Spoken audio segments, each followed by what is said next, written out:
শনিবার অমিত শাহ বলেছিলেন বঙ্গে জিতলে তবেই বিজেপির স্বর্ণযুগ আসবে। রবিবার এক ধাপ এগিয়ে টার্গেটও বেঁধে দিলেন তিনি।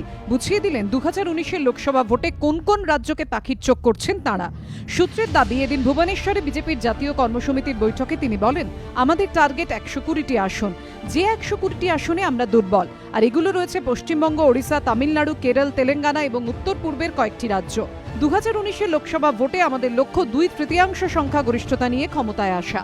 কিন্তু 120টি আসনকে টার্গেট করে না এগোতে পারলে সেই লক্ষ্য কোনোদিন পূরণ হবে না।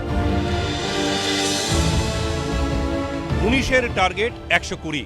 কেন্দ্রীয় নেতৃত্বের এই স্লোগানে উচ্ছ্বসিত বিজেপির বঙ্গ ব্রিগেড। 120টা পার্লামেন্টের সিট, যেখানে এখনও বিজেপি কমজোর। 2 বছর আগে মাননীয় অমিত শাহ এসে বলে গেছিলেন যে 2014-র বিজয় রথ দিল্লি পৌঁছেছে ভায়া লখনৌ, আর 2019-এর বিজয় রথ পৌঁছবে ভায়া কলকাতা। অমিত শাহ যখন লক্ষ্য স্থির করে দিয়েছেন, তখন সেই লক্ষ্য পূরণের জন্য দলীয় নেতৃত্বকে তাতিয়ে তোলার কাজটা করেন খোদ প্রধানমন্ত্রী। সূত্রের দাবি, অমিত শাহর পর নরেন্দ্র মোদী এদিন বলেন, আমাদের খুব দ্রুত ছুটতে হবে, একটুও আলগা দিলে চলবে না, লক্ষ্যে অবিচল থাকতে হবে।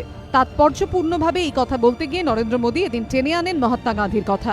সূত্রের দাবি, তিনি বলেন কিভাবে লক্ষ্যে অবিচল থাকতে হয় তা মহাত্মা গান্ধীর কাছ থেকে শেখার।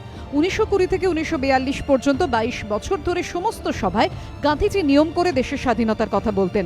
একটানা এইভাবে স্বাধীনতার কথা বলার পর দেশে পরিবেশ তৈরি হয়। बंगाल की जनता को नमन करता हूं, कांति की जनता का सम्मान करता हूं कि उन्होंने 31% वोट हमें दिया है, और ये शुरुआत है, अगले चुनाव में भाजपा को यहां भारी विजय मिलेगी। তবে বিজেপি কলিঙ্গে বসে বঙ্গজয়ের জন্য গা ঘামানো শুরু করে দিলেও তাতে বিশেষ গুরুত্ব দিচ্ছে না এই রাজ্যের শাসক দল তৃণমূল। মুখ্যমন্ত্রীও ইতিমধ্যে বারবার দাবি করেছেন, বিজেপি যতই চেষ্টা করুক এই রাজ্যে তারা হালে পানি পাবে না। এখানে বদমাইশি করলেও আমরা রুখে নেব, আমরা মানুষের পক্ষে ছিলাম, আছি, থাকবো।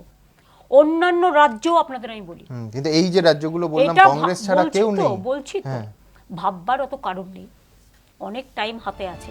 সম্প্রতি মমতা বন্দ্যোপাধ্যায়ের বিরুদ্ধে আলিগড়ের বিজেপির যুব মোর্চার নেতা যোগেশ ভার্সনেয়ের ফতোয়া ঘিরে দেশ জুড়ে সমালোচনার ঝড় ওঠে। পরে তিনি ক্ষমা চাইলেও বিতর্ক থামেনি।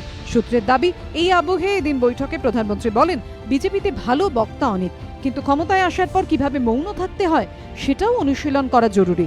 এমন জীবনযাপন করবেন না যা আমাদের সংস্কৃতির বিরোধী। দীপক ঘোষের রিপোর্ট, এবিপি আনন্দ, ভুবনেশ্বর।